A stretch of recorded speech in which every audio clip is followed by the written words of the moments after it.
firstly, we've got Cinderella, who married a handsome prince. We've got Snow White, who also married a handsome prince. We've got Sleeping Beauty, who also married a handsome prince.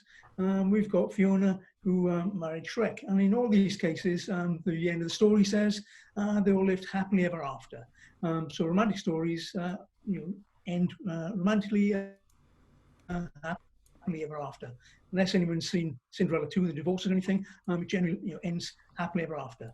And that's why as psychologists, we study romantic relationships, romantic behavior, because there's a lot of evidence really which suggests that people in good romantic relationships tend to be happier, they tend to be healthier, and they tend to live longer than people not in happy relationships. So leading on from this, should we study online dating? Because this is another way in which people can get into relationships. So there are numerous online dating websites. One of the most famous you may have heard of is Match.com. There are just a couple of other niche ones as well. I'll just give you some examples. We've got Uniform Dating, if you like somebody who wears a uniform. We've got Bristol here, if you like people with beards. We've got Sea Captain, it says for your first mate, because dating can be a stormy sea. Clown Dating, if you like people dressed as clowns. Two of my favorites is glutenfreesingles.com is one. And we've also got, believe it or not, stdmatch.com. So all these are actually bona fide real dating websites which cater for these kind of niche markets, if you like. Okay, so the model for online dating then goes something like this. It's quite simple, really. People set up a profile. Once you've done that, then you might view other people's profiles, make some decisions on whether you like the people in those other profiles. If you match up, or if you like somebody, you can communicate with them before you actually meet. And then the end game really, for most people, is to meet somebody face to face. So that's quite simply what the model of online dating actually is. In online dating, there's generally quite a lot of choice, and often so much choice that there's what we call a paradox of choice. There's a bit of choice overload, if you like, without sort of labouring on the sort of psychology of decision making. We do know that if people have lots of choice and we're kind of overloaded with choice, we tend to make not so good decisions. But that's a kind of another story for another day. Furthermore, sort of reversibility of choice is a little bit more difficult perhaps in online dating. You can't take people back to the shop like you can send things back on Amazon. Okay, we did a little bit of research on this where we presented males and females with potential dating profiles, members of the opposite sex, so people in heterosexual relationships. If you look at this little graph here on the right-hand side, we've got female decisions made to low attractiveness, medium attractiveness, and high attractiveness opposite sex potential online dates. And as you can see, the number of choices increases as they go from low, medium, up to high. If you look at the left-hand side there, these are the male choices of females, which males make more choices than females, but they seem to make kind of less rational choices. They're actually making more choices for the low attractiveness and not very many fewer for the low attractiveness as compared to the high attractiveness. So if you bear that in mind, that's the kind of normal sort of way of behavior in online dating decision making. In the immediate future, as we know, we're facing a pandemic at the moment, and in the immediate future, there's a lot of evidence to suggest that possibly online dating and the way in which people behave in online dating might change a little. Certainly, people are going to be a lot more cautious. We know that, and even with the kind of lockdown lifting, people are still going to be a little bit cautious. Going out and probably meeting, somebody, a stranger, potentially that they've met through online dating. So when we've got a threatic disease, we know that our bodies have an immune system which enables us to fight diseases, but really we don't want to engage our immune systems. Our immune systems cause us to have headaches, sore throats, temperatures, generally make us feel a little uncomfortable. So we don't really want to sort of engage our immune system if we can possibly help it. In psychology, which is my field, we say we've got what's called a behavioral immune system. And this sort of goes back to the work of John Garcia and Robert Colin in 1966. What they did with rats was to get rats to drink a vanilla solution, which the rats quite liked. They then poisoned the solution with a substance called lithium chloride, which made the rats feel nauseous. As you can imagine, the rats soon stopped drinking the vanilla solution. And this is rather like us. If we've experienced a heavy night drinking a particular drink, vodka, for example, in my case, I never wanted to drink vodka again for a very, very long time after that. After sort of bad night of vodka, I had some sort of aversion to vodka. And this is kind of like akin to our behavioral immune system, which we also experience in the face of people who we perceive to be infectious. We avoid contact with those people. That's only kind of natural. That sort of stops us becoming ill and engage in our kind of real life immune system. Anyway, what would this mean for online dating?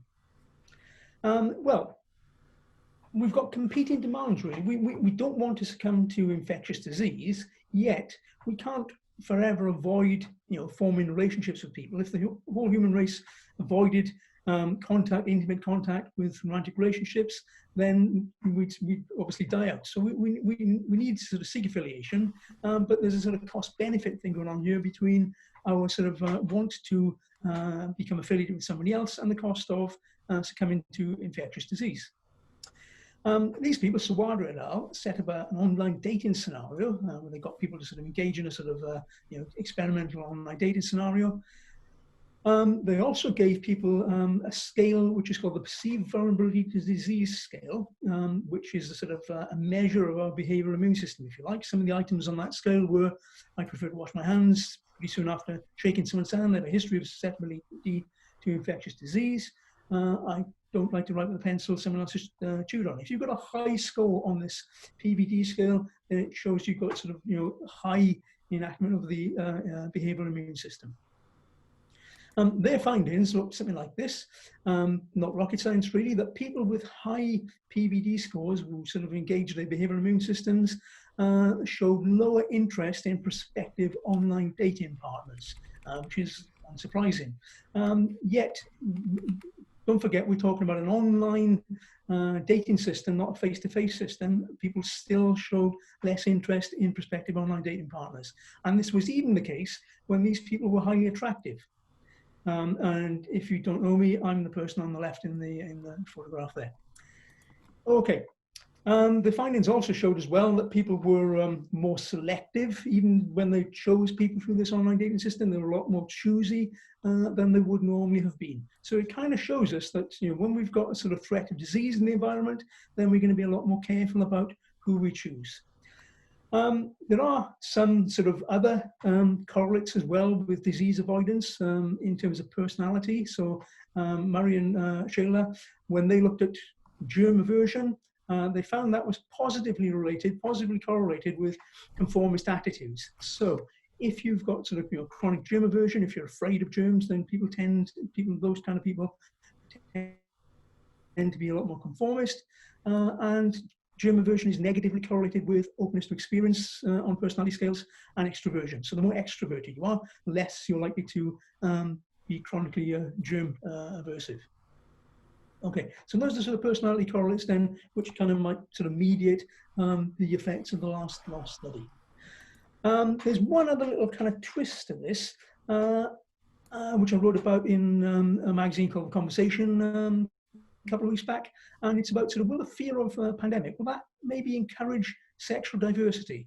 Well, we know that sort of male date choice, if you like, really kind of revolves around sort of mating with as many females as possible, if that were indeed possible.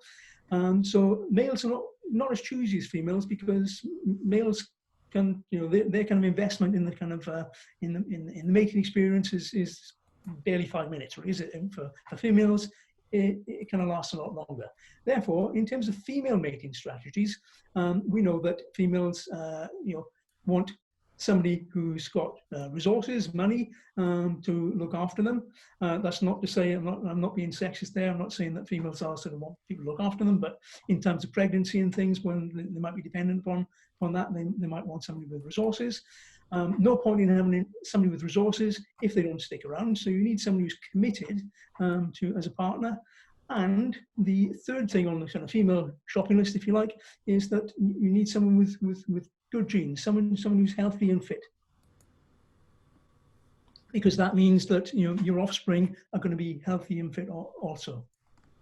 The added complication comes when we've got a situation of sort of high pathogen load, if you like, where we've got a lot of disease in the environment, as per now, and this is where it becomes slightly different for females, because the argument is that females will engage in more genetic or sexual diversity in environments of high pathogen load.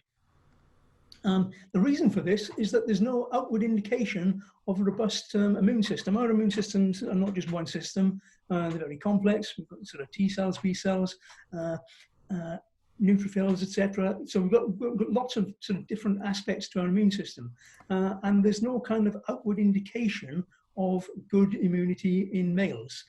So females can't pick males with either good or appropriate immune systems for the sort of current time. The only kind of way around that is to engage in more sexual diversity. The theory being that if females have children with different males, those different offspring, if one doesn't stand a chance in the current environment, then another one will. So it's suggesting then that females, when they're faced with sort of high disease in the environment, will engage in what we call sort of bet hedging strategies in mating. Hill and colleagues, they set up a study using female participants.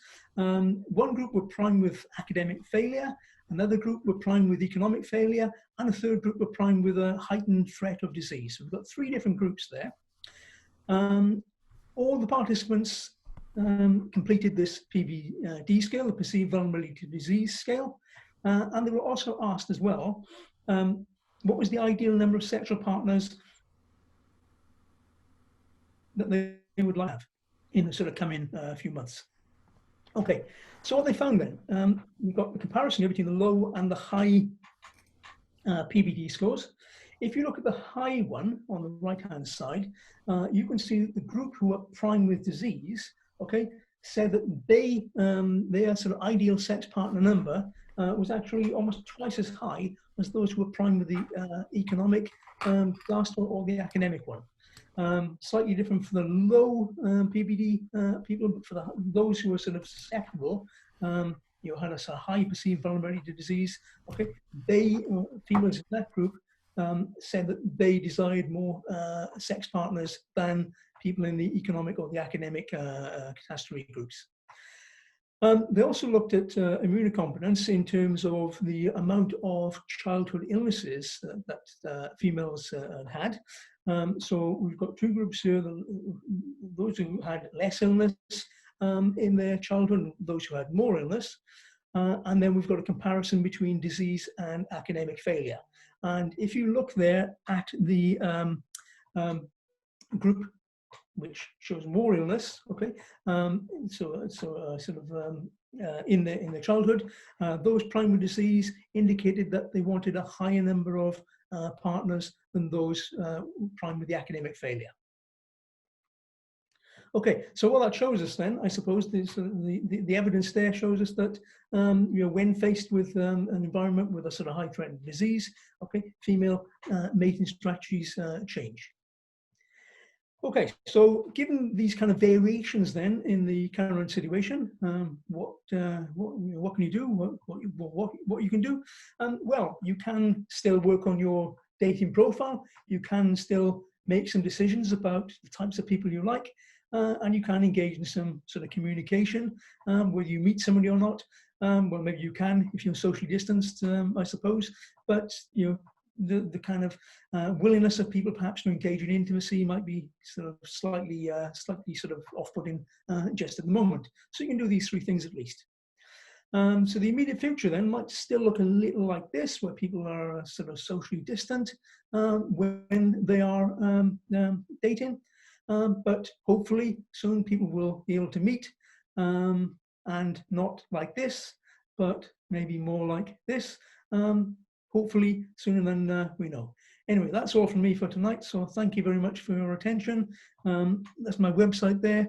If you want to look at my Psychology Today blog, it's Love Digitally on Psychology Today. And if you want to troll me on Twitter, my Twitter address is martingraff007. Thank you very much for listening. Thank you. Amazing. Thank you very much, Martin. That was a really interesting talk.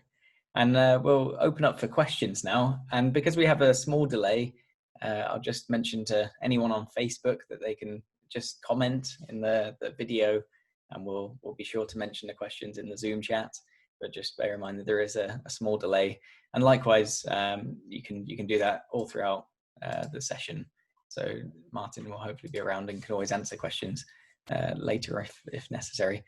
Just to get things started, I was really curious. So obviously you've mentioned the German version there of many people, and I imagine that will mean that the sort of the choosierness of some people might mean that there's actually less success for some of the people on these dating platforms. So do you think that maybe that would drive away some of the less desirable folk from these platforms? I don't know about less desirable. I don't know how we sort of defining desirable, but I'm predicting yes, it probably will put some people off for at least in the short term. That's why I'm saying there that it might be a good idea just to, at the moment, refine your profile and do all the things you can do on dating sites, which they allow you to do before you actually meet somebody. Yeah, it's a bit like the world's biggest social experiment, this pandemic, isn't it? It sure is. Fascinating. Harry Barnes, thank you for the talk. Very interesting. Could I ask how attractiveness was measured in one of the first studies you mentioned? Yeah, sure. We got some independent judges. We've got 3 judges to rate a series of photos in terms of attractiveness. We looked at agreement between the judges before we classified them as being attractive or not.